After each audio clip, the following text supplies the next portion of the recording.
blocks. As a principal engineer at Global Foundries, he has designed and taped out various low power and high power LNAs for diverse applications like GPS, Wi-Fi and radar, utilizing technologies such as FDSOI, PDSOI and SIGE. He contributed to technology development including evaluating 8HP, 9HP plus SIGE and developing 130C PIC technology and participated in 9SW WOW technology development. His academic background includes a PhD from NIT Trichy with a thesis on wideband differential and balloon LNAs for 5G and an MTech in microelectronics from IIIT Allahabad. He also holds a Bachelor of Engineering from ANITS Andhra University. His contributions extend to R&D work in VLSI projects at NIT Trichy. He holds 3 patents related to LNA and inductor designs. He also has publications in national, international conference proceedings and SCI index journals. We are happy to have you here, sir. I request sir to please take over the session. Please, sir.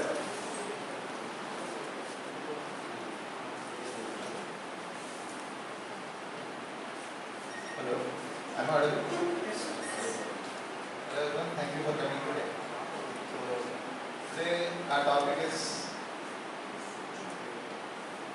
generally it's AI, but actually our original topic was fault diagnosis in VLSI. But there were some critical breakthroughs which happened in our innovative IC design because we had some recent breakthroughs. For example, you see, in I think last few years we saw some rapid outcomes in AI, right, in all fields. But if something comes out in the industry, let's say in the recent years, it might have already started like say 5 years or 7 years before. So this program, this planning has already started like 5 years before in some colleges and some industry.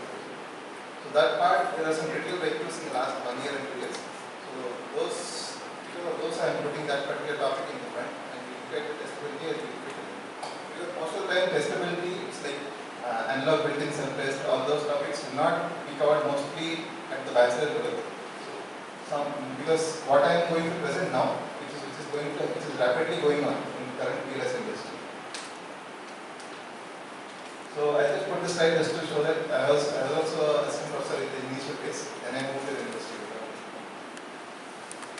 So we have a long outline, but overall I go from the initially from what is the RF and analog.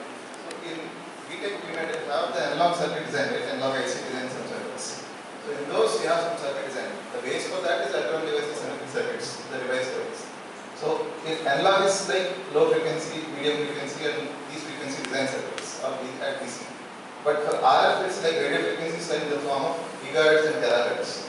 So generally in terms of understanding when we in VTech when we used to understand as students, we try to put some analogies to understand. So if we compare something like analog versus RF. So analog is like, let's say 2 people are talking parallel, 2 friends are talking parallel and a little bit at some distance. So those are analog circuits, I assume those 2 are analog circuits. RF circuit is standing here.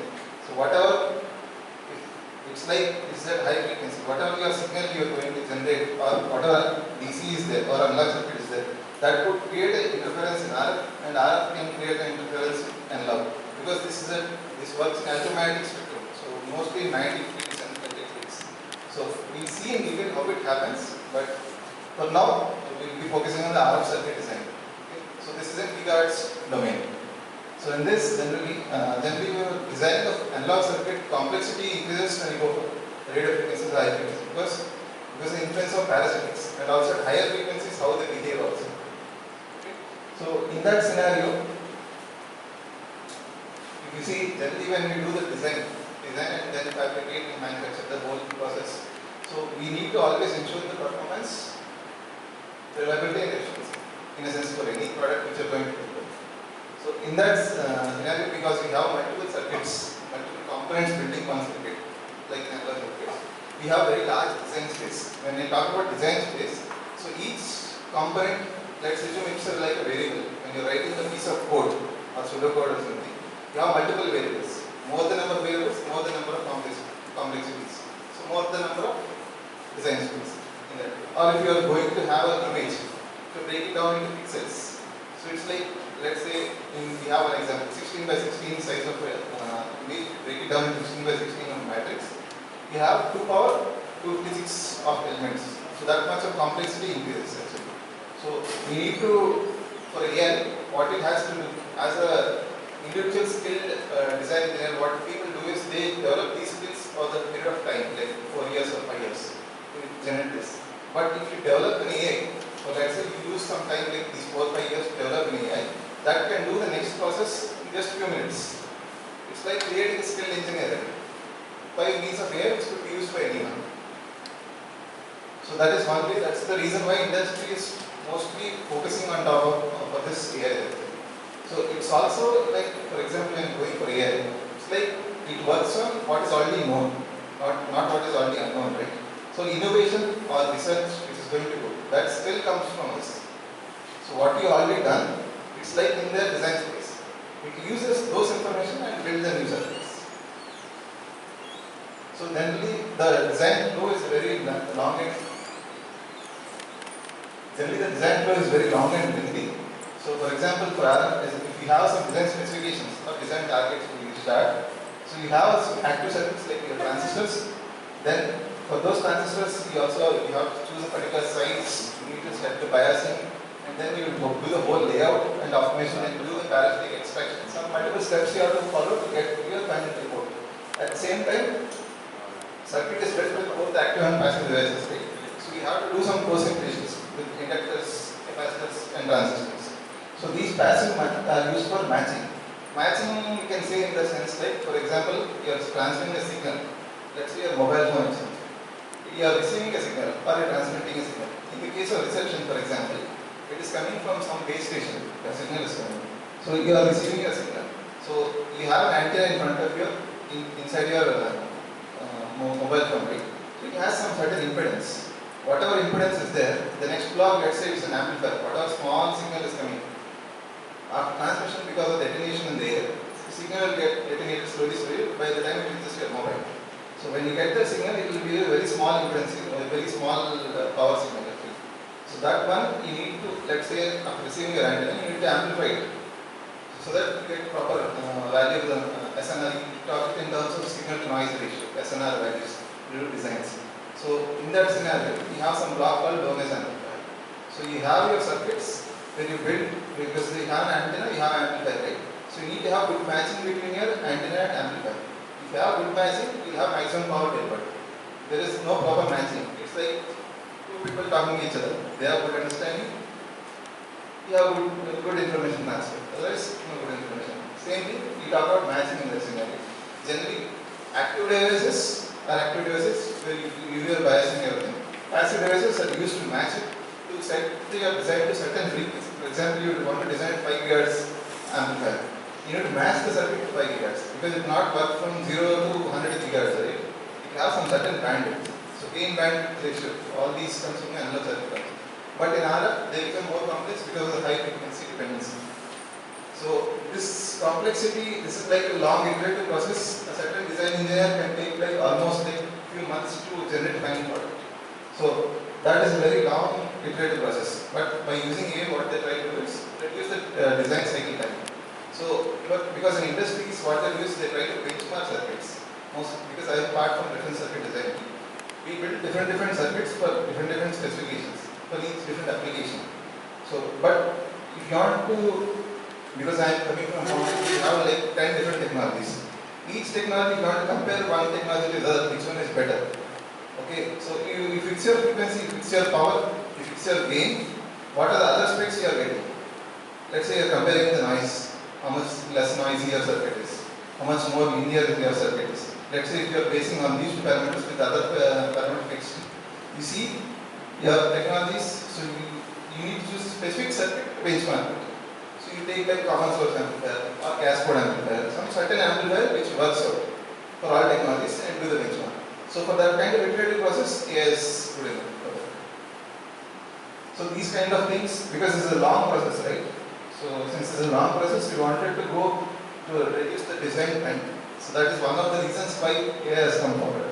The other thing is there are many challenges when you're doing this RF circuit design, like layout, packaging, and even chip level, then board level, then system level, everything. So this all takes a lot of complexity is there in design. So AI based RFIC design for this RFIC GPT was one thing we saw in the morning session, right? We have a slide on that. We see on that actually. So overall, in a scenario, the RFIC design space is very vast, and every small changes can impact your whole circuit behavior. So that is one of the complexities. So if you see, for example, then I said, right, we have both passive and active components, and we need to co-simulate them together. Okay, we cannot do them independently, right? We need to match them, so we need to go co-simulate together. Here, if you see, this is an image of a circuit over there. This side you are having a GST probe, that is ground signal ground probe, and this is the signal pad, ground signal ground pad. So these are three probes which are giving input side. This is from the output side. This is a typical chip image. You can this also sir mentioned at the bottom. So if you see we have something like inductors or transformers or capacitors also are there. These are the DC pads which are in the outer edge of the chip. Okay. So if you see generally when you do simulations, you might have heard of electromagnetic simulations, right? HFSS, ADS. We use different tools for 3D simulations, for EMX, so all those things. When you do 3D simulations, if you see the heat map, generally, there are limitations for when you draw because your transistors or your PDK components which are available. These transistors are available as part of PDK by technology foundries like TSMC or GE or something. So they have some certain metal level in their stack. Like 2-3 metals on top of it, you draw it, build your circuit. So if you're drawing this circuitry, so if you see these things in red, you see it's like the heat map, right? So if you're pumping current through them, let's say giving the bias, current is flowing. So you see the red color indicates that more amount of current conduction or current clouding is over there compared to other areas, right? So generally when we design, we need to keep in mind that you can see this in 3D in electromagnetic simulation. You need to make sure you size it properly, right? Otherwise, you do the EMI test, electromagnetic and IR drops on the things. So we do this co-simulation to find out any faults and drawbacks over here. So generally, this is a co-simulation which is talking about EM co-simulation. Then parasitics, generally RF, right? At higher frequencies when you are going, let's say you have simple two devices. The parasitic capacitor you saw in the previous circuit diagrams, like capacitor between gate to drain, gate to source, and drain to source. These are all intrinsic capacitors for your device, for the transistor. Extrinsic are because your transistor is drawn at bottom M1 metal level, at the base metal level. Let's say it has 4 metal stack for the whole technology. You have to bring the wiring to the top metal. So whatever wiring you do to draw to the top metal, that is your extrinsic parasitics. From there you get your extrinsic parasitics. Then at each level you get again parasitics, and each of these parasitics again complicates your design. So there are many design complexities which go into designing this. That's why it takes engineers a lot of time to build these circuits. So we will see a general current RFIC design approach, what we are doing actually, and AI, how does it do it. So for example, if you see, this is a whole chip, this is one particular chip. In this, let's say this is your power amplifier. So I said receiver side, there is a low noise amplifier. Both are amplifiers. You are receiving, you need to receive by injecting it, with as little noise as possible, right? You need to have good SNR ratio. That receiver block side with whatever amplifier is there, is a low noise amplifier. When you are transmitting from your phone, it will transmit at the highest power level also. So that amplifier which you build in the transmitting section is your power amplifier. So you see here, these are PAs which are power amplifiers over here. So in your building these chips, generally in your template, you see these are like transmission lines. So these are WS is the width and length of your transmission lines. You have your PAs actually, and then this is like your transformer. So you have your transformer conceptual. You transform impedance from let's say lower impedance to higher impedance. So this is through magnetic actually. So either we have, or you can use inductors to do the matching. So in PS we try to do with the transformers. So these kind of components, let's say these are so many variables you can see, width and length if you are using the transmission lines. Or if you use a transformer, it has a certain width, certain length, then it has some spacing, all of these. So all of these are like standard topologies which are already available. So you are going to use those topologies. You are going to do some ad-hoc local parametric approximations. So not optimization, let's say, not approximation. You are going to do parametric approximation on these with the current available topologies. Generally, a designer does that way. So with the specification available, let's say you have certain gain you need to design, certain power you need to design. So for that settings, you will choose a certain topology which works because from your intuition or from your experience. So from that circuit, you design it with your passives and actives in different configurations. So this goes in this way. For example, you start out with simple specifications. Let's say you take the transistor. This is you see here. This is your transistor layout actually. So that layout you put in your schematic where you have your transistor and other. It's not visible, but you can see that you have some passive components and active components. This is your active component. You will have the combination of active and passive circuits over here to build the entire circuit. In that you do the EM simulations and EM and schematic. Then you go to the antenna and packaging. If it works out, it is fine in the first iteration. If it does not, you go repeat and both process again and again until you get the final result. So this takes time to do this. You get skilled with it, maybe with some experience actually. So that's the reason why this is the current design approach. So generally it takes design time, then it takes from months to years to even cost even because it's like you're hiring the particular engineer to do this kind of work. Let's say it takes 4 months. So 4 months of pay. So they are thinking that way we get it done in 1 month or something like that. So that is one thing because to reduce the design time actually, at least for the foundry side or from the design side. So then and these are fixed topologies which are known topologies. So those also limit your design. So A wants to break these norms and come out of the fixed topology regime. You will have your transistors, but at least for the passives, you want to break the norm. So that you will see in the next step. So generally this is the current approach. You either innovate, you pick it up, you characterize, design, optimize, repeat again until you get the final result.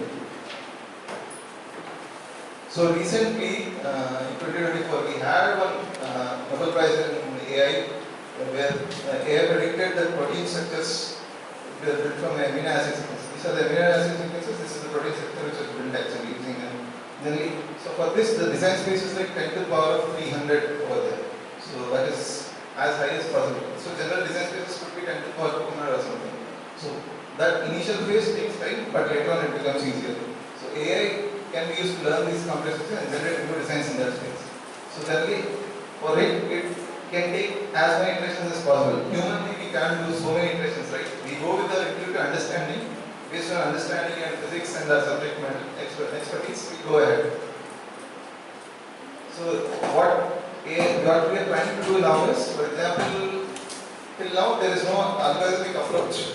So we have in digital that kind of approach. We also see in the ChatGPT, other programming AIs, right?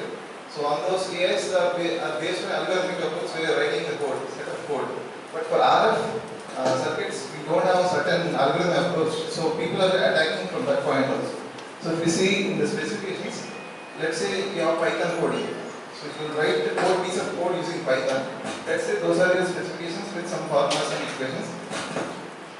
This goes into these along with the PDK, electric process design kit, which has the components, because those components have their own transistor level spec, which you saw in the LD spec, which was at previously.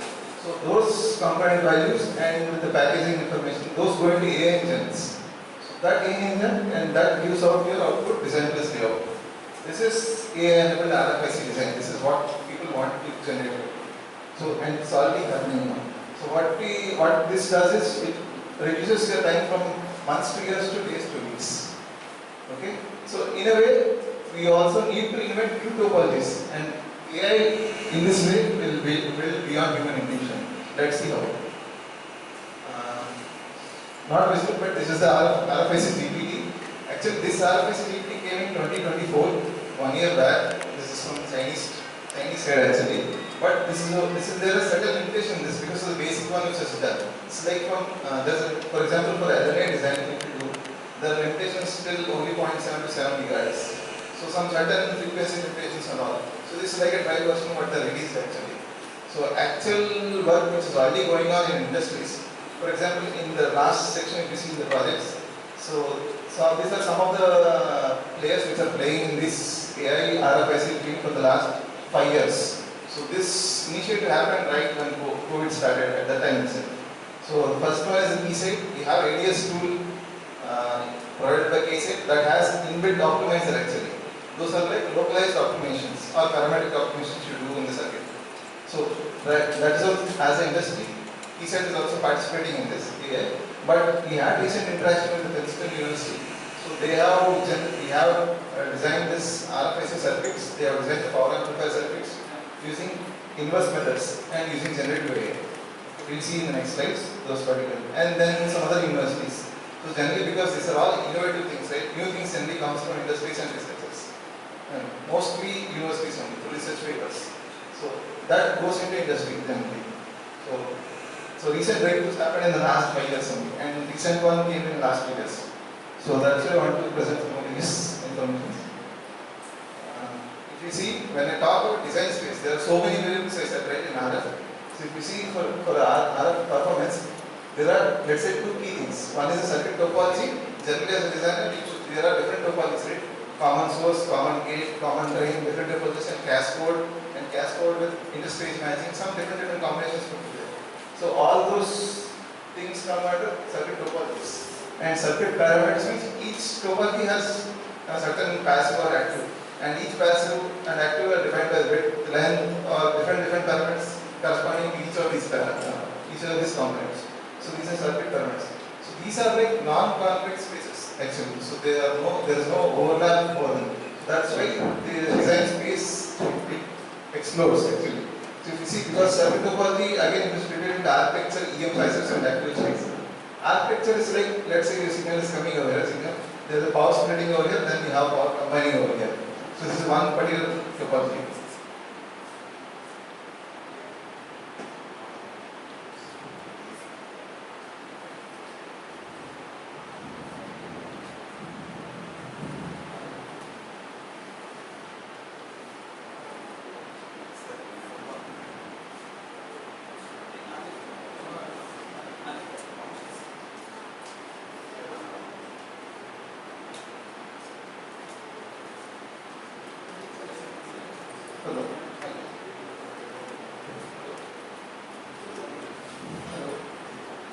Hello?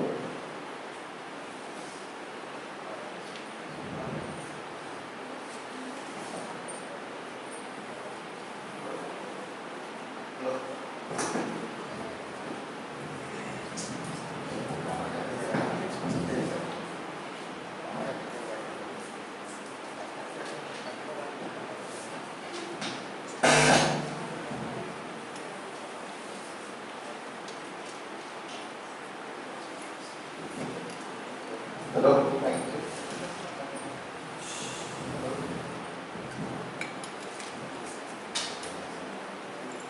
Hello?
Hello. So, when you're talking about design space, for example, we have different architectures or when you talk number of stages, all these are parameters. EM passives like transformers, we have a multi-section transmission lines. DC coming here, EM passives, inductors, capacitors, all these things. Then active cells like topologies, active topologies. It's like common emitter amplifier. Then you have common emitter with interstage matching. You have small inductor, that is your interstage matching between two different sections. So these are different sections, and these are each parameters for each thing actually. So this is like a whole convex case, whole non-convex case. So the design space explodes in a sense. So what we have, these are just whatever we just said actually. So what we want from here is not generic optimization, because generic optimization as a design engineer, because as you know, for example, this is some sectional transmission line. This is have a combiner splitter. This is some hybrid quad circuit. So these are known circuits, known topologies, which we can do. So for AI, we need a general approach or we need a global space. So transistors, we cannot do any activities, we cannot do any globalization. But for passives, at least, we can create some circuit, because these circuits which you have, transmission lines or transformers, these are like they're storing automatic energy inside them. So what we want is a circuit which can store automatic energy inside them. It does not need to conform to a certain known topologies actually. So that is what AI is trying to do. So what happens is here, this is a structure. This is some structures like some splash water or something, right? We don't know what is there in the circuit actually. As human, we don't know what is happening over there. But in a sense, whatever your input you are giving, at the output, it could behave like this in and out. Because in a way, it's just simply transforming the automatic energy. That is what the purpose of this design is actually. So this comes under deep learning, which you are seeing in the morning session. So what they do is try to build inverse designs. So inverse passive designs. Generally, they want to universalize them, because instead of going for fixed template, if you have global space, it is easier for the AI to generate. Like AI, if you want to generalize it, let's say you have 10 different, because each device has, let's say, for each different frequency, it requires different width and different length and everything. Instead of optimizing a fixed topology for each different combinations, if it has a generic structure, it only needs to transform that energy. Okay, it's need to transform, let's say it needs to match from 50 ohms to 20 ohms, and transform or send like, let's say 10 dBm to 8 dBm to the output state. So the whole transformation happens in this way in generalization. So this work has started like 5 years before in one of the universities actually outside. So this is one of the things we are seeing. So overall, what we want to do is finally at the end, any EM block, inductor, capacitor, or transformer, anything, you can represent their input and output with S parameters actually. So when you are representing input and output for power amplifier, you have large signal S parameters, small signal S parameters. Let's assume those are your input for a AI. You want this as your output for your circuit, for a circuit design. So what you are doing is going back. This is your output. From output you are going to building the circuit, right? So you give the output as your input to the AI engine. That will build your circuit design. So that is like, this is your ground signal, ground pad, which we had in the circuit chip image. This is our output GSC. In between you have your PS. These are your active devices which you have in the PS. This is your whatever inductors, capacitors, all those energy transformation circuits over there. So this is like simple. You cannot recognize it what it is actually, but it is actually doing the purpose of your transformer. So these blueprints are like a DC patch. So this is what is meant by universalization of your RF circuits. So what it does is, like I said, right, if you, this looks like a simple QR code, for example, if you see image or the previous image. So this is at least not recognizable. It's, at least if you see this, if you split this, it looks like QR code. So if you split them into 16 by 16 matrix, it comes out to the 2 power 56 combination. That's it. It's approximately 10 to the power 77. We saw it for the Nobel Prize. They took like almost 10 to the power 300 combinations. So it is possible to do these things in the design space. So this is for one passive. Let's say if you have, like here you have 3 different passive components, piece of passive structures over here. So that again goes up 3 times. So it depends on what you are building. So generally we want this to be the input of your, let's say, model. So if you are going back, how to build it. So this is the passive circuit, right? we want to get this kind of experiments. You have to build the model. Let's say you take this structure. Let's say similar structures. Let's say as a designer, we build like 100 of these different topologies. We generate certain experimental values, like 10 dB gain, some certain topologies there, 20 dB gain, certain topologies there. Each topology will generate some certain experimental combinations actually. So we have a large design space which goes under the AI model that generates a certain experimentals. Okay, so this is a reverse emulation part. So generally, then deep learning is right. Whatever this experiments or circuit output is there due to algorithms. So generally in research, in the first year of generally PhD, and people go through algorithms like genetic algorithm, integration algorithm, some of first year courses. So that time these algorithms they learn. So generally these like shortest path algorithm, for example, in computer science you have extra algorithm, right? Similar algorithms. Each has different purpose. But see, use these algorithms to generate this matching numbers, whatever the things which are unrecognized by us. But this actually makes a general globalized design space instead of limiting to a certain topologies. So that goes back to this is your neural network or your AI model. This is what you see is your AI model over here. What you are going to build. And then this inverse design accelerator looks like QR code. So what we have over here. So this is already implemented. HFS is 3D EM simulator tool, and CNS is your neural network. So whatever result you are getting through 3D EM simulator tool, it's almost the same what you are getting from your neural network. So whatever this QR code is there, it is already validated in one of the tools you will see. So there is small gaps, but these are still in the initial phase. So same thing. Now as a designer, you do one design at the same time. Now what AI can do is, let's say this is first design. Now you have this is your designing, let's say for 10 dBm output power. This is like 40 dBm output power. So because you need to deliver 4 times more power, your transistor size will increase when you are designing your power amplifier. Let's say 8 micron into 4. This is 8 micron into 1. So it can run all 3 designs at the same time because it's already the model is already built, engine is already available. You just need to give the inputs, it can run parallel, like batch mode simulations. And similarly, this QR code, right, it does not simply represent a 2-port circuit or 2-port network. You can also design for 3-port, 4-port, it's up to you. You can also, you can create multi-band circuit. Previously, you have like at 5 GHz, let's say I mentioned, your signal will be matched like this. Then now what you have is dual band. There are two peaks over here, right? One is at 37 GHz, one is 70 GHz. This is dual band circuit. So similarly, you can do harmonic engineering. Let's say you have transistors, right? Transistors are non-linear devices. They have a fundamental whatever signal going to give it, because if it's non-linear, it will generate harmonics. Like second order, third order harmonics.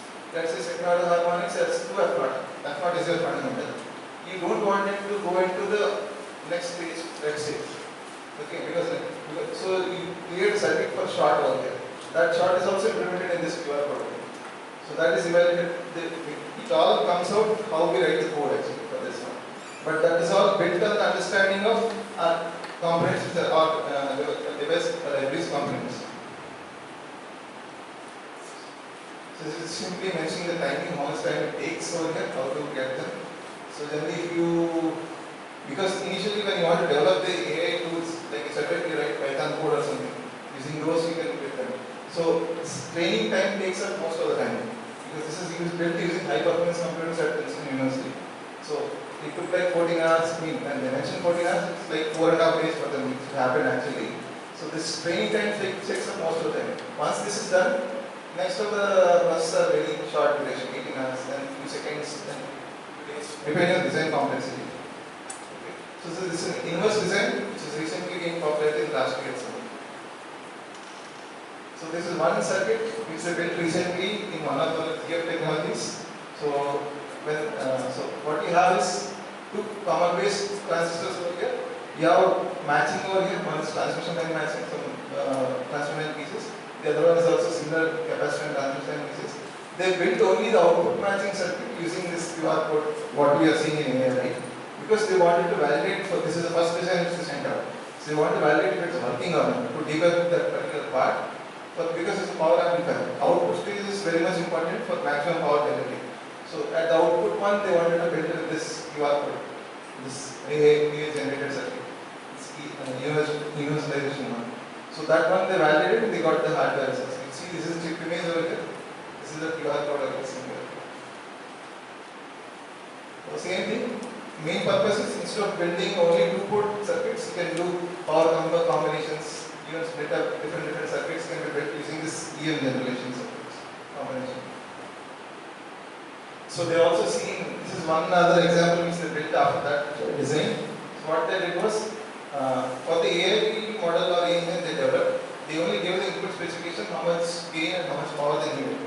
So AI itself, because it has a large database, let's say the few years of whatever work they have done, all they input into that model actually. Because of that, it automatically built on itself that it has to split the power into 2 parts over here. Then it's again combining the power into 2 parts. So combine these 2 parts into one at the output. So it was not given to the tool what to do. It took on itself. It learned on itself and it did. So there is one more topic. It's called reinforcement learning. So generally we saw it on design space. One is parameters and topology. As an individual, as a designer, we learn them actually. What are the parameters? What are the topologies? Based on these, we build our circuits. So we also will do this. Like for example, let's say when we are playing game of chess actually. The more you play, you know what is the right move to do. So for each move which you are doing, let's see if you put a reward function. Okay, there is a reward function for each move. This is the correct move, this is the reward. Like there are certain reward functions. So how we learn as individual designer, same way AI also will learn. Same thing is implemented over here using some models. So that is called as reinforcement learning. What we have is the state, for example over here, till now it's all like localized optimization. What you saw, the automatic energy, that part which is optimized, and circuits are optimized separately, active circuits. So what actually is needed, like you only give the spec, you need to get the output layout. So that much is like end-to-end RFIC design. That part comes out in the next phase. So how we do that? Using this reinforcement learning, this neural network, all this coding is there, right? You do the initial coding based on what we have, all the PDB components, all the information we have, and it has to generate, because you need to create the design space for that. You need to create the topologies, you need to create circuit parameters. It will do the optimization on its own, but it needs to have the inputs from our side for that part. Let's say you have only like 10 design concepts or 10 design topologies actually. It can build based on those 10 design topologies on its own. But there are always coming up like new techniques, how to reduce noise, how to improve linearity. These are all new things which we are incorporating as researchers actually. So as long as you are inputting it, its design space will grow and it will create even better circuits. So this is a whole loop which goes into it. I mentioned the key points. Overall, when you do, this is the inverse orbit first part, this is a reinforced learning one. Overall time taken is like few minutes only to get the final product and it's built completely. So this is one example which I want to conclude with this one. So this is the example which you see. So we wanted a 7 dB gain, 13 dBm PSAT or output power for the power amplifier at 40 GHz. It has to take in both the layout and the electromagnetic simulation. It's like co-optimization. So you need to optimize both the layout is the transistor active devices. EM is like your inductors, transformers, all those things come under the EM intercapacitors. So you need to do the layout plus EM co-optimization at the same time. So EM engine, let's say when you start, you give this spec for your end-to-end AM. You give the spec is a 27 dB power added efficiency. This is your power gain at your peak, let's say 7 dB only. This is your output power PSAT that it. So it does not know, initially it does not know where to start. So it will pick something. Let's say starting here actually, a simple common source, common emitter design. This is an NPN transistor. Here again, this is a cascode transistor combination with interstage matching. So each one, let's say this bias voltage, this bias voltage, this bias voltage, these are all parameters over here. And the transistor length is also parameter over here. And the interstage matching inductor L is a parameter and capacitor is a parameter. which are over there. So all these based as parameters, it will start optimizing. When it starts optimizing, let's say that is first step. Second step, it goes. Now it's still searching the design space. This is the QR code which you have seen previously. This is the transistor which you have seen. So this is going. It's went to first stage design. Then it went to another round of automation. It goes on like this few minutes. Like it runs some hundreds of iterations. I am showing only 4 or 5 slides for that. So let's see. Then finally it comes to a single cascode. This is like a cascode design. Signal comes to this EM universalized EM circuit. Then goes to the active. Then again interstage EM circuit. Then another active and output matching circuit. So this is a whole chain of circuits. And then the next step again 2 common elemental device circuits with EM matchings. Then it finally came to final conclusion that you only need a single device to get 7 dB gain. So it's a small thing, but it's learning on its own. So it runs and runs and runs. Finally, it gives this result. You get like 7.4 dB output. Again, target is 700. It reaches the target, and also same as PAE and PChat. So it runs the loop until it gets output. So that is the thing which is going on recently. That is the AI-enabled RFICs. So that is what I have shown in power amplifier, which is over here. This is the antenna if you see, representative of the antenna. This is receiver side accelerated low noise amplifier RNA. This is the RNA. Generally baseband circuits which you have, right, there is a low frequencies. You have DACs, ADCs, all those things is digital processing happens at here baseband side. These are all RF circuits. LNA mixer is like frequency translation circuit. This is at gigahertz. You want to bring it to a lower frequency. You need to use a local oscillator to multiply the frequency. Then you get a difference frequency, F1 minus F2. Then you bring it to lower frequencies. Use filters in between to reduce your output harmonics and cutting out. Same thing. So this is the RF clock section. So recent work which I was saying, generally if the product comes or if it's coming outside in the world, like let's say 1-2 years AI, about AI in most of the domains. The work has already started like 5 years before. Let's assume. Same thing is happening. So because research papers will come at the end. Generally, let's say research papers came in the last 2 years. But patents have been filed like 3 years before that. So what the companies or what the people do is generally even universities they file patents. Then after 1 or 2 years they file papers. That is the future of RFIC. It's still ongoing work. So that is where we are. So that's a new topic actually. So what we do is something simple in a sense. The complexity increases, I said, right? So what we do, for example, if you see in a cell phone, what you have different modules, right? Like, each one module, right? Wi-Fi, ZigBee, all those things. I mean, Wi-Fi, GPS. NFC and cellular these are all front-end modules. So it has multiple antennas in your mobile phone. So each one has its own processing path to go and you have your processor everything. So our particular key focus is RF front-end over here. This RF front-end module blocks are there, right?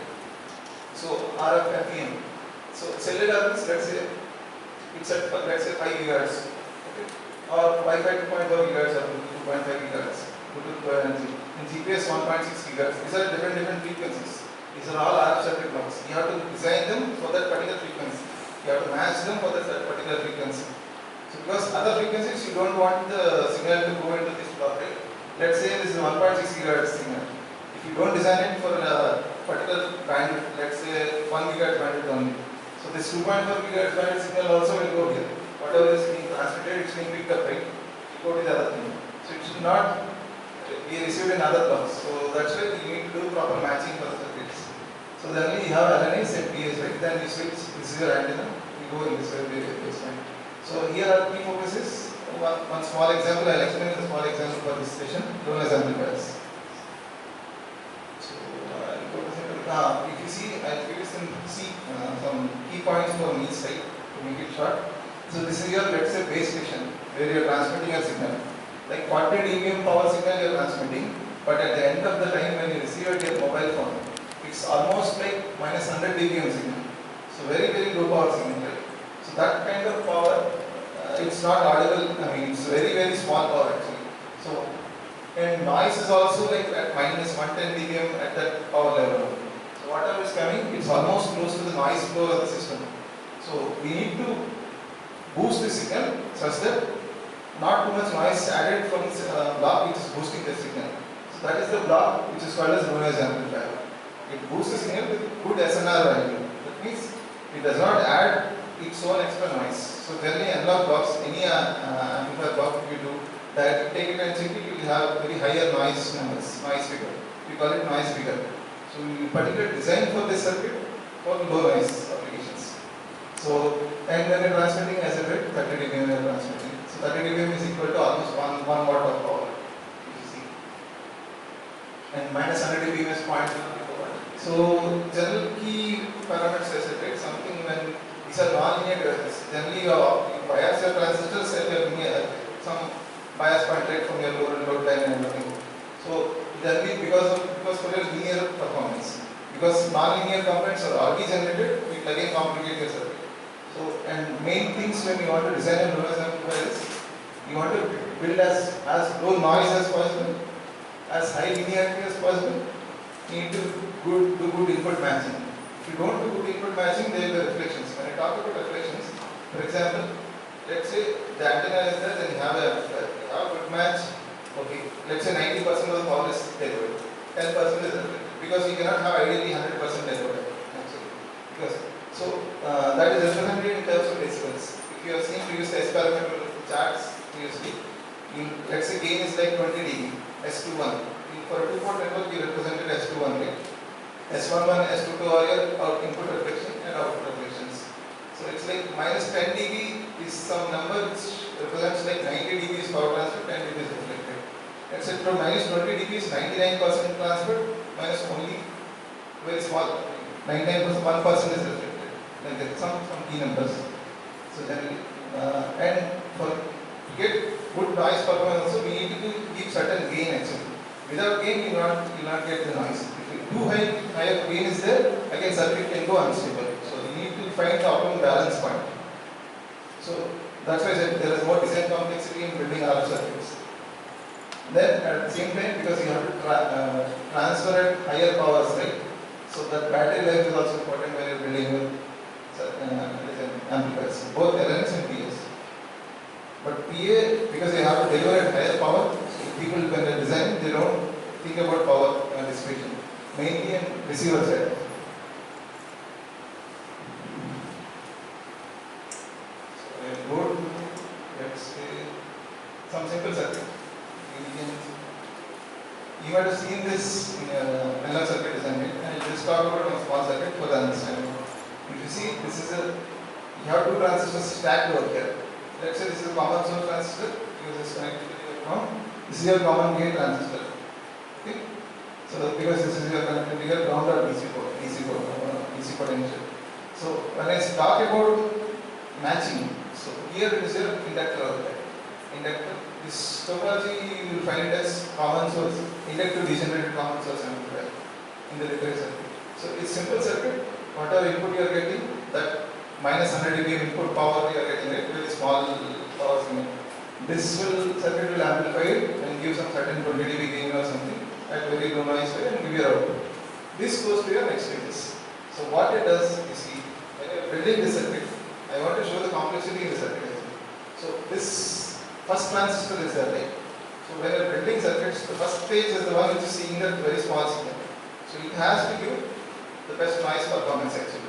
So you have to design this particular block for best noise performance. This one will work for other performance, but first let's see this noise performance. If it has to give good noise performance, you have transconductance, right? GM. Even for BJTs or FETs. You need to have good GM for your good noise field. For example, there are different metrics how you represent the noise field. If you keep good enough gain, intrinsic gain, and talk about intrinsic gain from the device itself, you can get good noise field. Because again, it's also frequency dependent. So you have something like FT rate, unity gain frequency. So till that frequency, your circuit will work as an amplifier. So as long as FT is higher and higher, let's say FT is now 100 gigahertz. you are building a transistor at 10 gigahertz now. So it is like 10 times of what is the building over there. It's like you are, so that also helps in giving a good noise field performance. So overall, what the signal is coming at output is nothing but noise of the common source device. Every class of inherent noise, right? It's still an active device. Multiplied by the gain of the common source amplifier, and noise also comes from this input side. Ideally, capacitors and inductors should not give noise, ideal devices. But practical devices, inductor is simply a wire bond, you're building with metal strips, right? So that metal has some wiring resistance. That resistance creates noise again. So that noise is again input to the device that boosts up the noise field again for the circuit actually. So we need to design this one for high quality factor inductors. High quality factor, when I see the Q, you remember it, omega L by R. So high quality factor, if the resistivity of the inductor is small, you will have high quality factors. So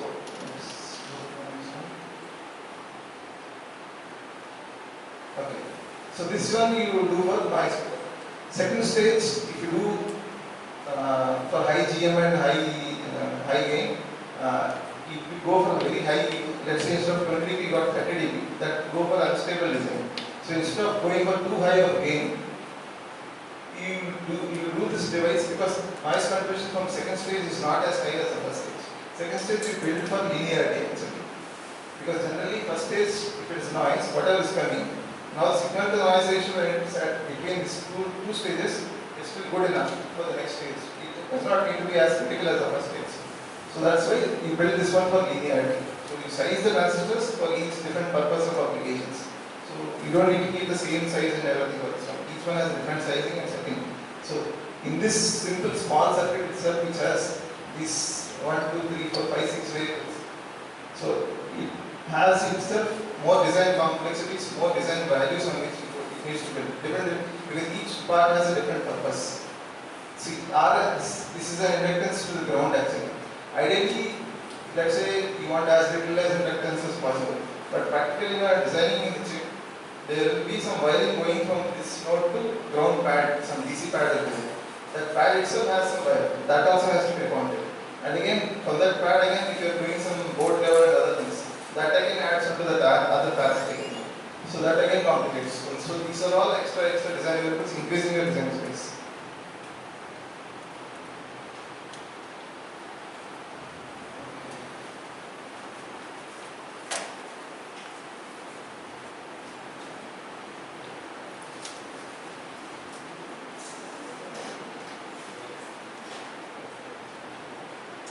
These are all circuit design techniques only.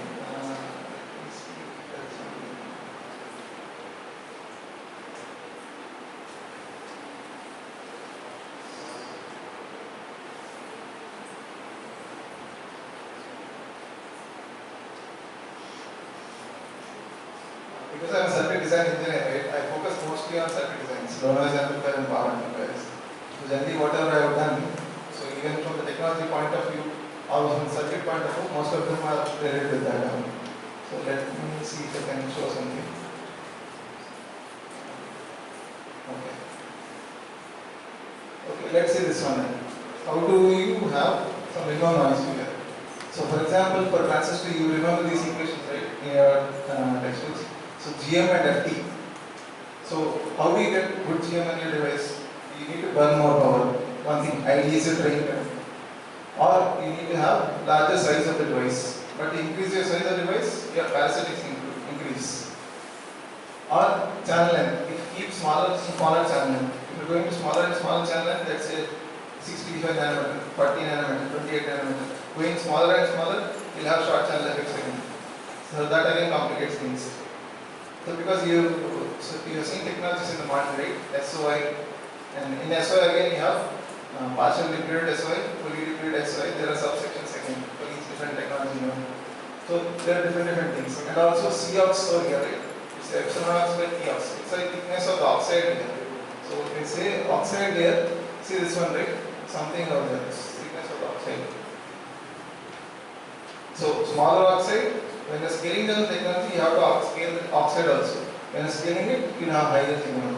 So increasing your GM help reduce your noise figure. Same thing for FT also. GM anyway is straightforward. The parasitic CGS and CGE of the device. If you try to keep them as small as possible. Like in the morning in the TIS you've seen, right? You need to reduce CGS and CGE to get from your bandwidth from 52 to 73 gigahertz. So it goes for that. So something similar. Same thing. It's like you're pushing your FT of the device. Inherently, if you're reducing your parasitics of your devices, you're pushing your FT of the device. FT you're pushing means you're increasing your bandwidth of the device. I think it's a basic picture. I talked about noise figure, right? So this is a noise factor equation which you have. RL is your load inductor. RS is the source impedance. This is the antenna impedance which I take as 50 ohms. This is the inductor and resistance. This is the gate resistance of the FET. What we have. Then this is your FT term which is there. That's why we say we need high FT and small high quality factor inductor, that means low RL and low RC. RS is a fixed term which is 50 ohms which is taken from the antenna impedance.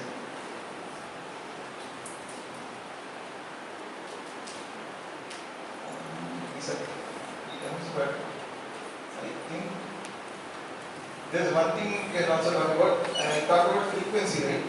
So let's say RF is amplifier which you build. Let's say they are building from 900 MHz from your cellular which you have. It goes on till terahertz. So till now we have built till D band, W band like 140 GHz. So for those frequencies, let's say the circuit is there. For example, you have some sizing of the transistors. At higher frequencies, at the middle if you see this node, there is some capacitance at this node, right? So this is your this node to this body capacitance, and this node to this body capacitance, and this gate to this middle node capacitance. All the capacitance combined you can see over here. For higher frequencies, the impedance offered by the capacitance will be lower and lower, right? So this is like, if you see, this is first stage of the circuit. This is like a second stage of circuit in a sense. Even though both are in the same configuration, that helps in reducing the current. That means same current is flowing through the devices. That is, in terms of power consumption is good, but if you see, because of the parasitic node over here, at lower frequency it is fine, let's say 1 GHz, 5 GHz. Let's say you are going 50 GHz or 100 GHz. There if you see, Z 1 by SC, right? S is your omega frequency. Your frequency is high frequency, you are offering a low impedance over here. Impedance path from here to this node to ground. Okay? So overall, or this total capacitance there, right? You are offering a low impedance to ground. So that's why people have some interstage impedance also in between, like small inductance over there to tune out that capacitance. So for high frequencies. Or depending, you instead of simple cascode is like a benchmark circuit which people industries use for benchmarking technologies. But actual products can be built if they are like low frequencies. The people go with the cascode topologies, but for high frequencies, people go with different like multi-stage architectures, 2 stage, 3 stage, 4 stage, depending on frequency, depending on the application. So generally, figure of merit, any circuit you have, you build it on a certain figure of merit. I mean, how do you benchmark it? How good the circuit is? Your reference is the figure of merit. It has to have, for this particular Brunei number, let's assume, it needs to have good thing. IFP is representative of linearity. Then this is the frequency or your bandwidth which you have. And this is your F-1 is from your noise figure. This is from your power. So it needs to have as low power consumption as possible, as low noise figure as possible. That's why you keep it in the denominator. So that's how you tabulate your figure of merit. So this is one chip design over here which you have. So this is your GST pad over here, ground signal ground. It's going to the input inductor over here, LG gate inductor which you have in the circuit. It goes to the cascode transistors over here. You have one common source here and beneath it common gate. And common gate wiring will come from the DC pad over here. Then you have this drain inductor, again going to the DC pad. Then one capacitor and output GST pads. Then you have source inductors coming. So everything in this small space, like 500 micron, 500 micron space. So this is what you have. Now what AI is doing is trying to build this design particularly. In the RFIC GPT if you see, it can build up to some small circuits or until, like I said, there is limitation for till 7 GHz. So this, that is in the RFIC GPT what you have. But what work was going on previously, you see, the universalization I said, right?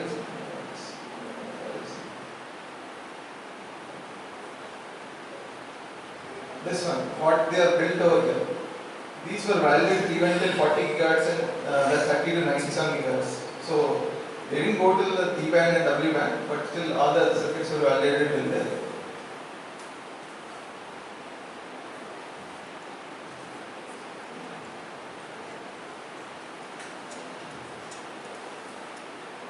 Go to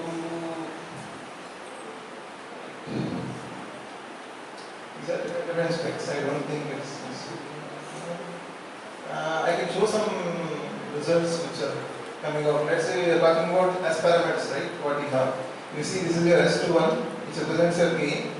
S11, which is your input reflection coefficient. S22, output reflection coefficient. If you see at your frequency of matching, this is a 4 GHz LNA, you match to 4 GHz peak. So you have some certain bandwidth. Okay? So at the S11 and S22, let's say now this is minus 10 dB, right? It's lower than minus 10 dB. So 90% of the power is there, but 10% is reflected. So some industrial standard will keep like minus 10 dB at least. So S12 is your isolation. Isolation can also represent your stability of the circuit. Also, it also helps in representing a number which shows, because if there is some certain leakage. In the previous circuit you saw, right, after you have your mixer, that is a frequency translation circuit. From gigahertz you want to convert to baseband, right? There is a circuit which helps in reducing the frequency translating to lower frequency. And that is done using an oscillator at the bottom. So if there is some signal leaking from the oscillator to the low noise amplifier, and you can go from the antenna to the output, because antenna can both receive and transmit. You can go in the opposite direction also. If S12 is good, your isolation is good. So no signal goes back again in the reverse direction. So this is generally we do when we are doing benchmarking or reference circuit design. So whatever simulation models are given. So right now in NT-Spice we have certain models, right? With those models when you are building, and we what the hardware we are building. How close is the hardware to the model?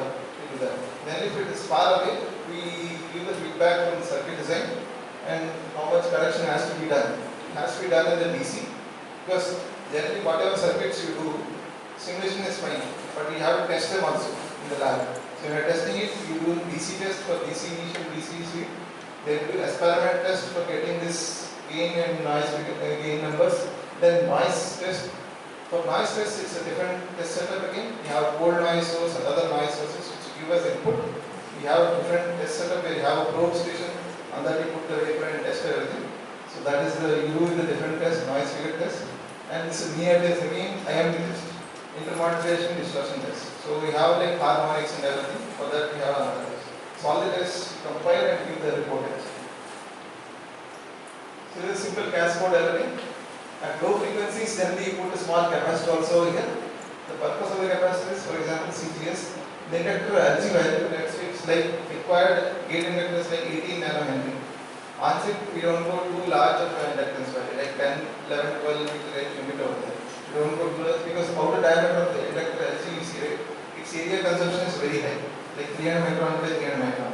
Generally, analog and other designs, they have very small area consumption. But for RF, we cannot reduce the area. So there is a limitation on the outer dia 300 micron. With the 300 micron dia, how many turns it can go? By giving good quality factor of the inductor. We limit that performance of the inductor, right? So you cannot go too high of a value. So by at the same time get the quality factor. What they do is use a capacitance CG over here. What it does is, it's like you are introducing extrinsic capacitance to the transistor, right? When you introduce extrinsic capacitance transistor, what you do? I said, right? The intrinsic capacitances are giving your FT value. If your FT is good, you are going to get good bandwidth. By putting an extrinsic capacitance, you are killing your FT. So you are trading off your FT, that means you are killing your gain, and by putting this LC circuit over here, right? So there is already some C value. So 1 by root LC, right? If required C value is now from smaller C value, you are getting larger C value. L value will go down smaller value. So the LG value can become smaller. Reverse transformation. By adding extra C, you are reducing the L value. So that trade-offs you can do in the circuit designs. If you want to trade off for ADM, you want to reduce your ADM.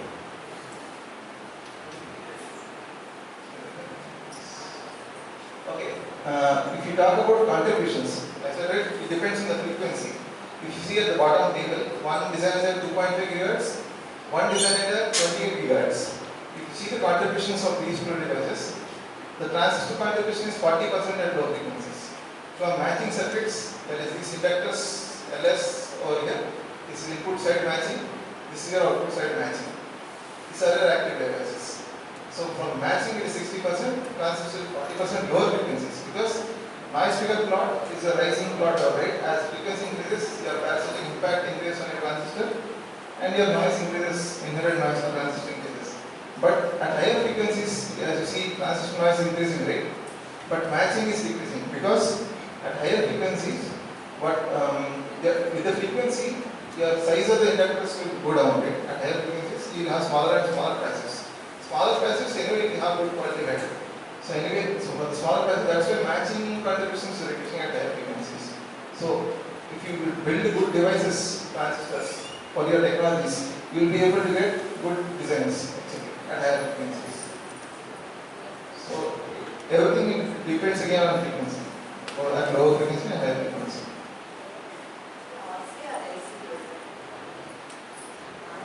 And this is LC matching.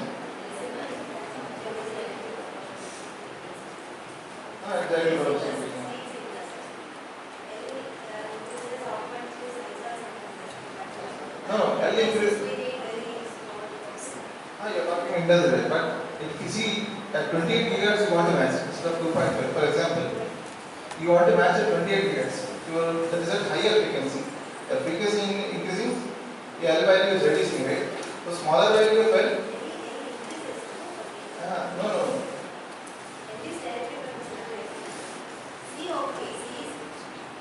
You are talking about impedance of inductor. From that you are telling L is proportional to inductor. I am talking about matching. We talk about matching frequency 1 by root LC, right? So at low frequency, you need larger value of L and C. So for smaller frequency, 1 by root LC, right? L goes smaller and smaller. For smaller inductances, you will have better quality inductors. So that way.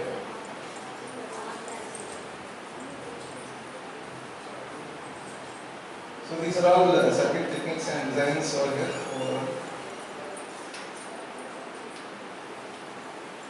Overall, and one more thing is the ESD thing which we are talking about. Generally, ESD, right? HBM and CDM models we talked about in the morning. Human body, human CDM. So it's like human body you have like 2 kV or something. CDM is like 200 volts or something. But that CDM model, it's like some few seconds. But because it's like high voltage for lower seconds and lower voltage for high seconds. So generally, sometimes you might need only single diode connected. Sometimes you need to have stack of diodes, or you need to have different combination of ESD. Generally, when design goes to a final product, actually, so it goes step by step, right? So whatever circuit we saw previously, with inductors, capacitors, everything, that is a bare main core circuit. You will have to include ESD along with it for this protection. And ESD at the input side, and every single pad which is sensitive actually. So RF input pad which you have, input ESD, that is ESD sensitive. RF output pad, that is also sensitive. Your VDD pad, that is also sensitive. So because you need to divert whatever is going to your that positive spike or negative spike. Let's say positive spike is going to your supply rail, negative spike going to your ground, that is fine. Positive spike you need to bring it down to the ground again. So you have RC clamp again, which is shown previously in the morning session. Right? So these are different components you have, which are need to be included when you go to final product. And again, you need to do the PVD analysis, process voltage temperature analysis. You need to do the PVD and you need to optimize it certainly to center. And the other thing you saw is the multi-card analysis, right? So you run hundreds of samples of thousands of samples. Try to get the best value with less sigma. Sigma is your delta which you have. As the smaller sigma is possible, you have better design. That shows up in yield of the design.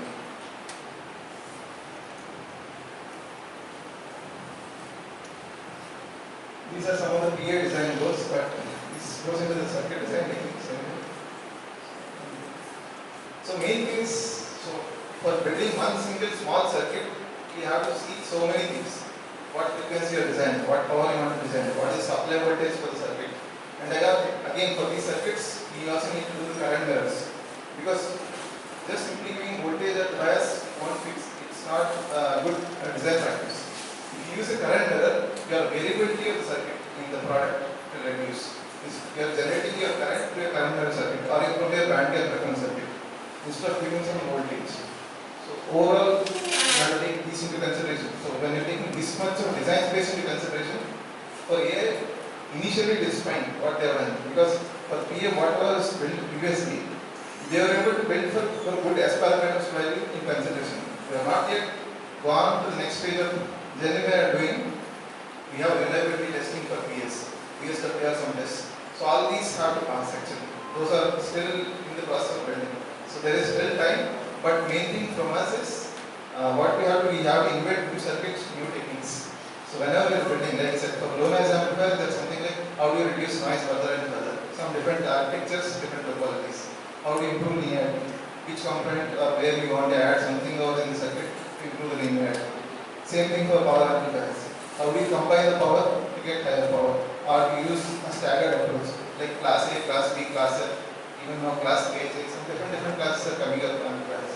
So different techniques, these techniques are still in our portfolio which you can do.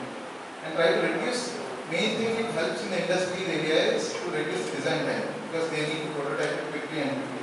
Because it takes for them, generally for industry what they have is, let's say a design is working. Let's say it took a product to build 1 year for them to build that particular product. They don't want to change the product for every small change, for incremental change. Let's say 10% improvement in noise figure. They don't want to change the whole product.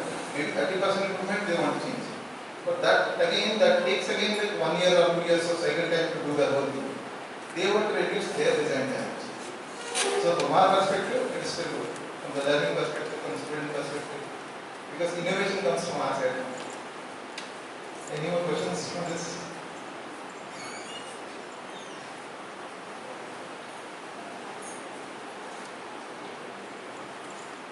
So I am a low noise amplifier circuit designer over there. Most of the times I do LNAs, sometimes PS.